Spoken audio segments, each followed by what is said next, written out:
Hello friends, तो आज मैं गुमनाम हवेली के एपिसोड 11 में अपनी वॉइस ऐड करूंगी। तो चलिए स्टार्ट करते हैं हम एपिसोड 11। जैसा कि हमने पिछले वाले एपिसोड में देखा था, दादाजी शिप्रा के पापा और तानिया शिप्रा को बचाने के लिए आए थे। तभी तनिष्क कहता है, महंत जी जरा अपने सम्मोहन मंत्र का प्रयोग करे ताकि सभी यह विष पीकर जीवन से मुक्त हो जाए। महंत जी कहते हैं, बस अभी लो मित्र।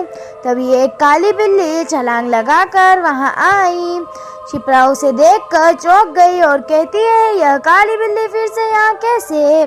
तभी तनिष्क विष का कटोरा अपने हाथ में लेकर खड़ा था और उस बिल्ली ने विष के प्याले पर जोर का पंजा मारा, जिससे प्याला तनिष्क के हाथ से दूर जा गिरा और उसमें भरा विष फर्श पर फैल गया।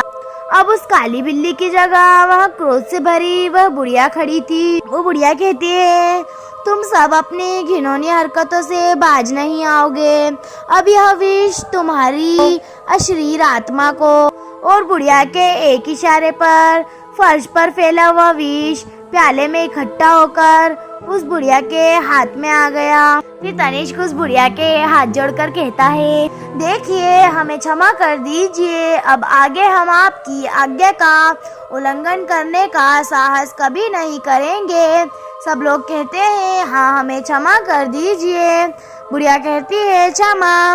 पहले भी जब तुम सब ने उस हवेली में आत्महत्या का माया जाल फैलाया था तभी मैंने तुम्हें चेताया था, लेकिन फिर से अब इसी विष में तुम सबकी आत्माएं कैद हो जाएंगी। यह लो।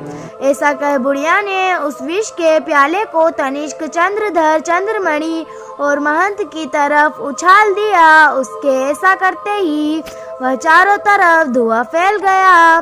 जब धुआं छटा तो शिप्रा, तानिया, दादाजी और शिप्रा के पापा सभी अपनी जीप के पास खड़े थे। तानिया कहती है, हे ये क्या हो रहा है? शिप्रा कहती है, अरे ये सब कहाँ गए? ना आसपास हवेली का खंडर, ना मंदिर। शिप्रा के दादाजी कहते हैं, ये बातें हम बाद में कर लेंगे, आओ सब जीप में बैठो और जल्दी यहाँ से निकल चलो। शिप्रा के पापा जी कहते हैं, जी पिताजी सही कहा, मैं गाड़ी स्टार्ट करता हूँ, अभी तुरंत यहाँ से निकलते हैं। अब वहाँ उस जगह पर केवल वह 11 साल की बच्ची रुद्रा खड़ी थी और वह विष की डब्बी। वह 11 साल की बच्ची रुद्रा कहती है, जब तक मेरा अस्तित्व है मैं लड़कियों पर कोई जुल्म नहीं होने दूंगी। लेकिन विष की डब्बी में केवल 4 आत्माएं कैद थी, तनिष्क, चंद्रमणि, चंद्रधर और महंत की। रुद्रा कहती है, मैं इस विष की डब्बी को ऐसी जगह पर रख दूंगी जहां इंसानों का पहुंचना बहुत मुश्किल होगा। एक आत्मा अभी भी स्वतंत्र थी और वो थी मालिनी, जो स्वयं को रुद्रा के द्वारा दंड नहीं दिए जाने से हतप्रभ थी। मालिनी कहती है, आपने मुझे क्यों छोड़ दिया? रुद्रा कहती है, क्योंकि यह मेरी प्रतिज्ञा है, मैं किसी कुंवारी लड़की के साथ कभी कुछ बुरा नहीं होने दूंगी। मालिनी कहती है, ओ आपका धन्यवाद। रुद्रा कहती है, लेकिन याद रखना मालिनी, कभी किसी निर्दोष को कष्ट देने का सोचना भी मत, नहीं तो मैं तुम्हारा भी वही हश्र करूंगी जो तुम्हारे साथियों का किया है। जी मैं मुझसे फिर कभी यह भूल नहीं होगी। लेकिन मालिनी अंदर ही अंदर सुलग रही थी। मालिनी मन में कहती है, आपने यह ठीक नहीं किया रुद्रा, मैं इस कहानी को ऐसे समाप्त नहीं होने दूंगी। समय चलता रहा और मौसम बदलते रहे और दिन, महीने और साल भी। 3 वर्ष बीत चुके थे। आज फिर से दूज की रात थी, लेकिन निशब्द शांति के बीच कुछ था जो रुद्रा को परेशान कर रहा था। रुद्रा मन में कहती है, कहीं मैंने मालिनी को आजाद छोड़कर गलत तो नहीं कर दिया। उस दिन के बाद मालिनी कहाँ गायब हो गई? इधर शिप्रा के घर में शिप्रा बैठी हुई होती है और कहती है, उस जंगल वाली घटना के बाद तानिया के पापा ने यहाँ से ट्रांसफर ले लिया, तब से मैं कितनी अकेली हो गई हूँ। पापा और दादाजी भी उसके बाद से जाने क्यों चुप चुप से रहने लगे हैं। आज बुआ दादी के आने से घर में कुछ दिनों तक रौनक रहेगी।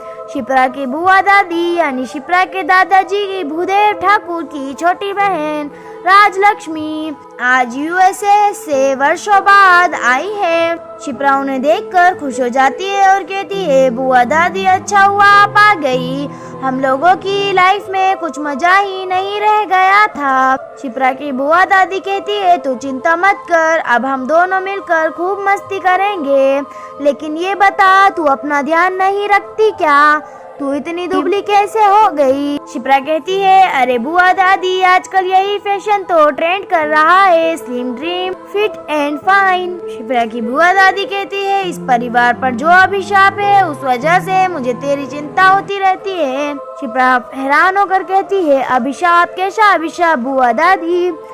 बुआ दादी कहती है, तेरी दादी और तेरी माँ कम उम्र में ही इस दुनिया को छोड़कर चली गई। इस परिवार की औरतें असमय ही मौत का शिकार हो जाती हैं, इसलिए भैया ने मेरी शादी 7 समंदर पार अमेरिका में करवाई ताकि मैं इस पारिवारिक अभिशाप से बच जाऊं। शिप्रा हैरान होकर कहती है, बुआ दादी क्या ये सब सच है।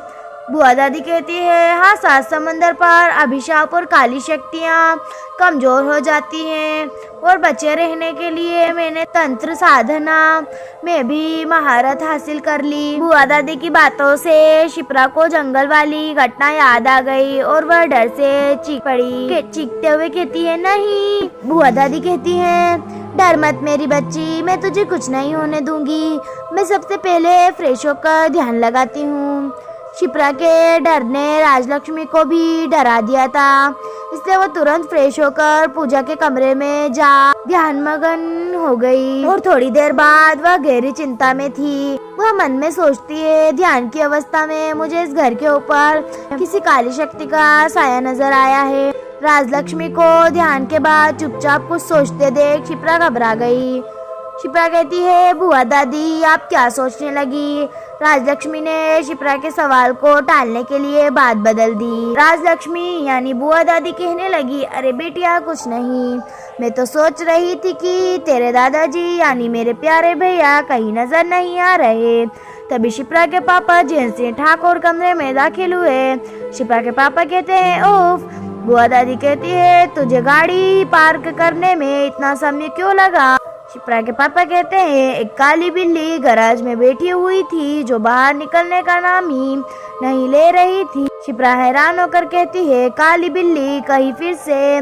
तभी वहाँ दीवार पर टंगी हुई घड़ी गिर गई।